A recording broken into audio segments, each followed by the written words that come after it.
যেমন আমরা যে বলি শি ইজ বিউটিফুল বা দি বয় ইজ হ্যান্ডসাম, এটা কেন বলি?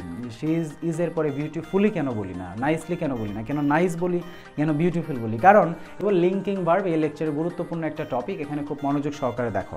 আগে আমার কথা শোনো যে এই টপিকটা আমাদের কেন পড়া লাগবে, তাহলে তোমার বোঝা হয়ে যাবে।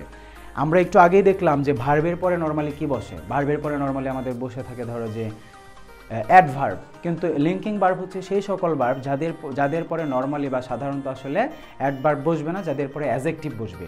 এবং এটাই কিন্তু অনেকে ভুল করবে, সবাই ভাববে ও ভার্ব আছে, ভার্বের পরে তো অ্যাডভার্ব, কিন্তু লিঙ্কিং ভার্ব যদি পরীক্ষায় আসে, অনেকবার এসেছে এটা থেকে, তাহলে লিঙ্কিং ভার্বের পরে অবশ্যই কি বসবে? অ্যাজেক্টিভ বসবে। সেজন্য লিঙ্কিং ভার্ব কিছু নির্দিষ্ট আছে 12টার মতো, এগুলোকে আমাদের মনে রাখতে হবে। এখানে লেখা আছে ওগুলো যে অ্যাডভার্ব বসলে লিঙ্কিং ভার্বগুলোর পরে অ্যাজেক্টিভ বসবে, এই জন্য আমাদের টপিকটাকে মনে রাখতে হবে। এখন ধরো আমি না দেখে তোমাকে বলতে পারি যে লিঙ্কিং ভার্বগুলো কী কী আছে। Be, become, remain, stay, feel, look, taste, smell, sound, seem, appear, turn, এগুলোই হচ্ছে লিঙ্কিং ভার্ব। আর এখানে বি মানে বি ভার্ব যেগুলো আছে, এম, ইজ আর ওয়াজ আর, যেমন আমরা যে বলি শি ইজ বিউটিফুল বা দি বয় ইজ হ্যান্ডসাম, এটা কেন বলি? শি ইজ এর পরে বিউটিফুলি কেন বলি না, নাইসলি কেন বলি না, কেন নাইস বলি, কেন বিউটিফুল বলি? কারণ এই যে ইজ মানে বি ভার্ব মানে লিঙ্কিং ভার্ব, লিঙ্কিং ভার্বের পরে কি বসে? অ্যাজেক্টিভ বসে। তাহলে এভাবে আমাদের বিষয়টা মাথায় রাখতে হবে। এখন এখানে একটা কথা আছে, কথা হচ্ছে এই যে এখানে সবগুলোর পরেই কি হবে? নর্মালি বা সাধারণত অ্যাজেক্টিভ হবে, কারণ এগুলো লিঙ্কিং ভার্ব। কিন্তু ফিল, লুক, টেস্ট, স্মেল এই চারটার পরে অ্যাডভার্ব হতে পারে। যদি এই ফিল, লুক, টেস্ট, স্মেল এদের পরে নাউন, প্রনাউন বা প্রেপোজিশন থাকে, তখন আবার এই চারটা, এই জন্য আলাদা কালার দেওয়া হয়েছে, এই চারটার পরে যদি নাউন, প্রনাউন, প্রেপোজিশন থাকে তখন কিন্তু অ্যাডভার্ব হবে। আর যদি নাউন, প্রনাউন, প্রেপোজিশন না থাকে তাহলে যেহেতু লিঙ্কিং ভার্ব এদের পরে অ্যাজেক্টিভই হবে। এটাই হচ্ছে ব্যতিক্রম ব্যাপার। এখন আমরা এক্সাম্পলগুলো দেখি। ধরো হি স্টাডিজ একটা নর্মাল ভার্ব, নর্মাল একটা প্রিন্সিপাল ভার্ব, এটা কোনো লিঙ্কিং ভার্ব না, তাহলে অবশ্যই এখানে অ্যাডভার্ব বসবে। এখানে অ্যান্সার হবে সাইলেন্টলি, ঠিক আছে? এখানের পরে আচ্ছা এটা কোনো অ্যান্সার আসবে না, সাইলেন্টলি হবে। এই রিমেইন কিন্তু লিঙ্কিং ভার্ব, এই যে দেখো এখানে আছে, তাহলে রিমেইনের পরে অ্যাজেক্টিভ হবে, সাইলেন্ট হবে, সাইলেন্টলি আর বলা যাবে না। জ্যাক, ধরো এখানে বলছে দ্য স্যুপ টেস্টেড একটা লিঙ্কিং ভার্ব, এরপরে অ্যাজেক্টিভ হবে, তাহলে হবে ডেলিশাসলি তো অ্যাডভার্ব যেহেতু অ্যালয় আছে, কিন্তু এখানেও টেস্টের পরে ডেলিশাস হওয়ার কথা, কিন্তু এখানে আবার হবে ডেলিশাসলি। কেন? কারণ এই যে দি ফুড মানে তো নাউন, এই যে feel, look, taste, smell, taste এখানে আছে, তাহলে এগুলার পরে যদি নাউন, প্রনাউন, প্রেপোজিশন থাকে, এই যে নাউন আছে দি ফুড, তাহলে এখানে কিন্তু অ্যাজেক্টিভ না হয়ে, যে জ্যাকের যে এক্সাম্পলটা, এখানে অ্যাজেক্টিভ না হয়ে কিন্তু আমাদের অ্যান্সার করা লাগবে কোনটা? অ্যাডভার্ব। তাহলে এখানে অ্যান্সার করতে হবে ডেলিশাসলি।